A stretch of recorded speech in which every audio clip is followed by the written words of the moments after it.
Hey friends, welcome back to The Real Deal. And this is part of the Sarah and Suzanne Real Estate Investing Podcast. I'm Sarah. I'm Suzanne, and we are investor-minded real estate agents in Central Oregon, and we work from all over the world. As you can see, we're in two different places today, and our show is where we really break down what is happening in the market, what we're seeing in real deals, how investors are making smart long-term decisions. And we also bring you information from amazing guest speakers that we feature on our monthly investor meetups that we host every single month. And that's what we'll be doing today. And we like to say on this podcast, if you're here for clarity, strategy, and some real connection with people who can be real with you without the hype, that you found your people and the right place to be listening and tuning in. Yes. So today we are talking about lease options. And you may have heard of this as rent to own, finding tenant buyers. There's lots of different terms out there for this concept. And the reason we're talking to you about it today is we have a guest speaker coming on March 19th from 12 to 1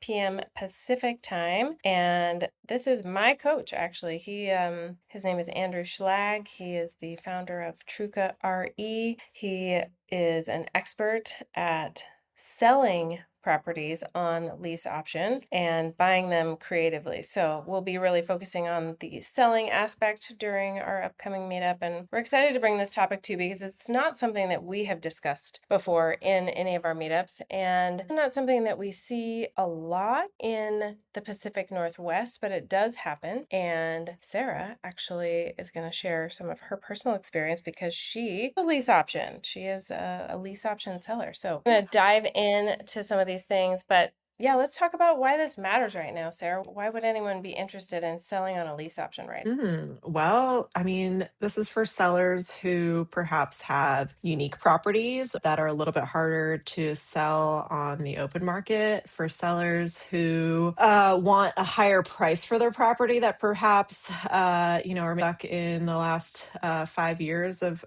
pricing and want to squeeze a little bit more out of their property. Maybe it's for sellers who have had some tenants in place for a while and really like their tenants and maybe want to help get their tenants' feet on the ground in terms of getting into some equity in terms of owning their own property. So those are a few examples of the type of sellers it might be for. And then in terms of being a buyer in a higher interest rate market, sometimes it makes more sense to rent in the short term. It ends up penciling out to rent a little bit longer, but you still want to get into the market sooner than later. And we'll be able to talk to you guys about why this might make sense as a renter in the short term. Buyers who maybe just aren't quite ready in terms of the amount of money they have for a down payment, or perhaps their credit score isn't quite up to the standard that a conventional lender would qualify them for. Yeah, those are a couple reasons why a buyer might want to get into this. Maybe you own a home somewhere else and you haven't sold it yet, and all your equity is tied up there, and you need to wait until that's sold before you can really buy. So this is another version of creative financing that we'll be diving into with today. For sure. So Andrew is absolutely an expert in this and will be sharing the mechanics of how this works. But I just want to explain briefly what a lease option is and how it works so that you have something before you attend our meetup on March 19th from noon to 1 Pacific. What a lease option is it is a contract with a tenant buyer. And what you have in that contract is an option to buy the property at a pre-negotiated price. Generally, that price can be slightly above market for the reasons that oftentimes lease option buyers are what we call penalty box buyers. So Sarah explained this. They may not qualify based on credit score, based on provable income, based on amount for a down payment, but they have enough, the lease option seller, to deposit what's called a non-refundable option deposit. So that is what the tenant buyer pays the seller for the option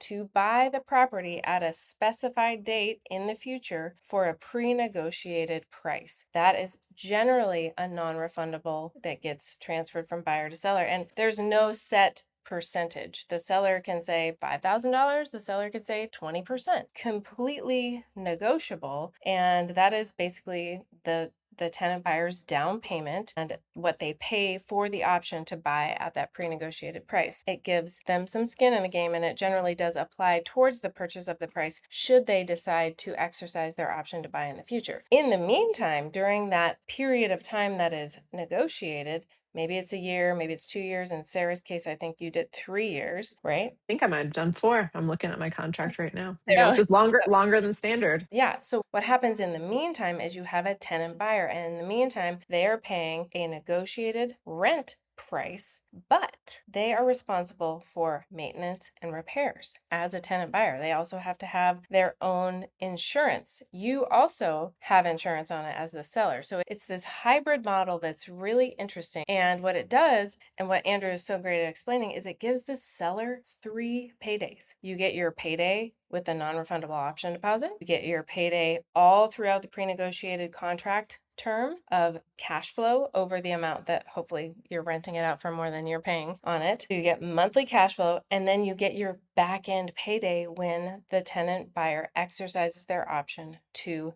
buy the property at that pre-negotiated price. You get paid on one deal 3 times, more than 3 times, but because if you're counting every single month of cash flow, that's a lot of times, but ultimately 3 paydays for one deal. And that's way better than just flipping a property, may or may not pencil. And that's what we're seeing oftentimes too now, is flips are not penciling the way they used to. So Sarah, I would love to hear just a little bit about how did you end up selling on a lease option? Yeah, well, I think the story is a good segue from what you just said. My husband and I were working on a project that we had every intention of flipping. It was about a year-long flip. We finished the project. We were in the process of, ending our short-term financing on it. So we were coming up against a deadline. We went ahead and put it on the MLS, listed it for sale. We had some good showing activity. That the renovation was beautiful. It's a really unique property, and that's a single family home plus an ADU, but the location was maybe a little questionable. It's in what I would call an up and coming area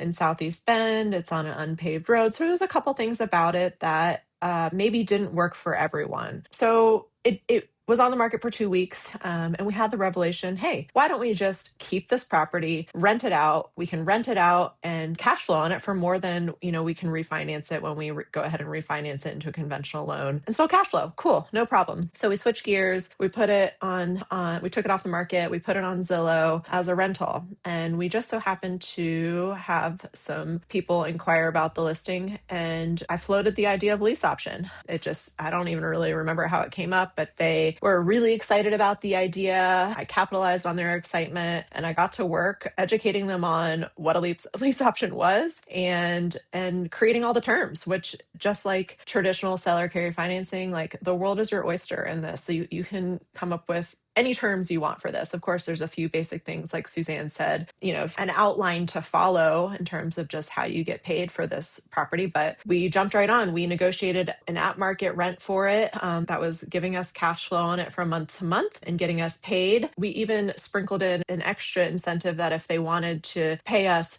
more than their actual rent from month to month, that we would apply that portion of their extra rent to their equity when they go to exercise their right to purchase later. And if they don't, they can get reimbursed a portion, they can get that reimbursed. And what that did for us is that we were moving on to another project. So that was a way for us to potentially finance, like, our next construction loan, right? Is just from our own tenants. So we came up with their option payment. And for us, this just had to do with getting to know these people. Where are they in their lives? What is their profession? What do we know that their strengths are in terms of what do they have to offer? And, pushing the limits there to what felt comfortable for both parties. We knew that we were getting a very fair rent from month to month, something that we were really happy with. So we weren't quite as concerned about getting a giant option payment, but we still got one that I thought was fair and also really helped us bridge the gap for a next purchase we were making. speaking, it all kind of aligned really well for us in that sense.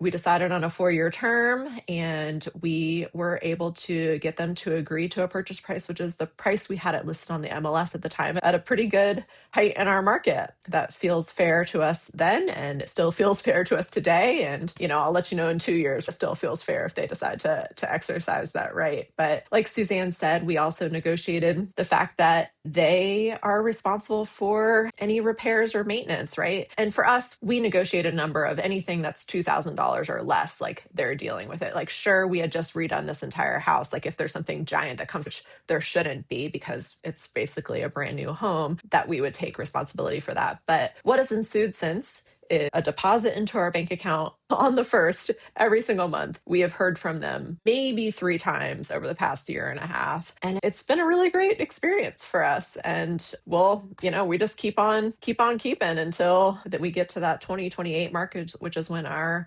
lease term expires. And I'll learn something new then when we go to sell it to them. But I think what's interesting is, like, even if we do go to sell it to them at that time, since we're essentially not using agents, they would probably just be buying it from us direct. I'm curious to see how it goes in terms of inspections. And I have a feeling that we're going to avoid a lot of the headache that a conventional sale endures, because they've been living in the home for so long that they'll already feel confident with what they know about the property. And we'll be able to bypass all of those negotiations when that time comes. Yeah. So you get to save money on closing costs and all of those aspects as well, because you Yeah. basically already you're more than halfway to a sale because you've already contracted the price and they've already lived there, and it should be smooth sailing. So it'll be really interesting to hear how your experience goes. I just bought a property in North Carolina that I am currently marketing as a lease option for sale. So I am working on what we call dispo of that property as a lease option. And yeah, it is really interesting. Everything is negotiable. And the one thing that's important is you have to vet your tenant buyer and a prospective buyer. Do they have, because you need this non-refundable option deposit, they need to have some cash in the bank versus just a tenant would need, security every Security. month's rent, maybe last month's rent if you're a real stickler. But, you are asking for a lot more upfront, but what they get in return for that is this legal right, this option to exercise to buy the property at a pre-negotiated price. So yeah, I'm looking to get less than 10% down, market rent, and slightly higher than market sale price. That's where I'm currently marketing mine. So be posted, maybe by meetup on March 19th, I will be able to share more experience about how mine is going and the tenant buyers that we're placing in there. So Yeah. yeah, excited. Oh, go ahead, Sarah. Oh, yeah. I mean, just the one thing I was going to say that I don't think that we're really touching on and wanted to make sure that we talk about is just, like, someone might ask themselves, like, what's in this for the tenant, really? Like, why is this a good idea besides the fact that they have a secure place to live, a fixed rent, and, whatever, guaranteed purchase price and essentially first right of refusal. But there are a couple things here. Like, it's a little bit of a roll of a dice, right? In terms of agreeing upon a purchase price, at least in my case, 4 years ahead of time, when we're in a market that tends to have decent appreciation year over year. And, we're both us as the sellers and them as the buyers are leaving it to chance a little bit in terms of what's happening in the market, in the sense that, like, maybe the market might go down and they end up overpaying for the house, compared to what the house might appraise for in 4 years. But they also might be getting a really good deal in 4 years if the house appreciates 10%, right? But the other piece of this, and I don't know if you're negotiating this into yours, but, like, we're charging $5,000 a month for rent, but what we're doing is we're allowing $750 of those rent payments to apply towards their principal in the event that they do opt to exercise the option to purchase at that 4-year term. Now, if they don't decide to exercise the right to purchase at that 4-year term, that money is still ours all day long. But it's really no skin on our backs, because, like Suzanne said, we're saving in closing costs. We've been cash flowing this whole time. Maybe the house won't even be worth what we're selling it for at that time. So they're winning in the sense that, like, every month, instead of their money just going to rent, their money is also going towards building their own sense of equity in this house. Yeah. And so, simply put, what they get out of this is they get in the market. So, for people that are just, have maybe been on the sidelines, and we see this a lot in our business, people that have just been waiting for either prices to go down or interest rate to go down. Well, right now, I just saw something on Wall Street Journal that in the majority of states across the United States, it is cheaper to rent than to buy with prices and interest rates the way they are. So this gives them a rent price, something they're familiar with, right? They know they can afford, that may be helping them build equity. Not always. The way Andrew teaches is generally rent, your set rent amount does not apply towards equity, but if they are paying above that, then it can apply. Anyways, like we said, everything's negotiable, but it helps them to build some equity, to get practice being a homeowner, to decide if this is right for them, and to know that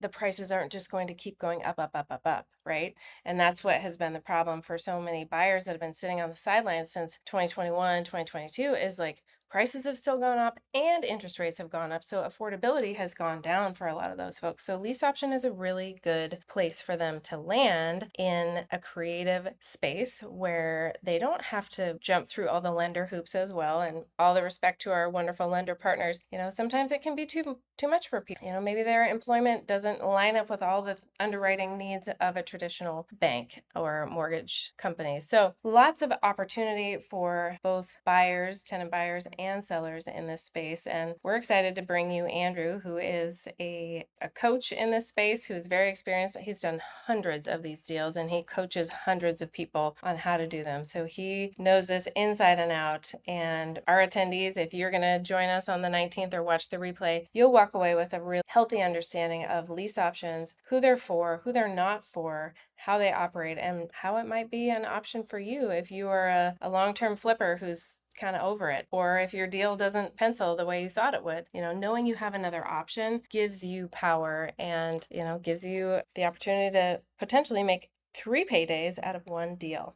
So come sign on this coming Thursday or wait for the replay that you can watch on our YouTube channel. And if you haven't been listening for long or don't know who we are yet, make sure that you email us or go to centraloregoninvestornetwork.com to sign up for our weekly Real Deal newsletter, where we scour them every single week and bring you Central Oregon's top picks in lots of different investment categories. And, there's lots of other value we bring the people in our network from week to week. And if you show up, it's definitely a great opportunity for connection, networking, no matter where you are in your investing journey, beginner and advanced, there's room for everyone. Absolutely. And we're excited to introduce you to another fabulous expert who is in our network and to expand your network as well. So thank you so much for joining the Real Deal podcast with Suzanne and Sarah. We will be back with you after our meetup to recap what we heard, what we learned, and talk through some of the nuggets and insights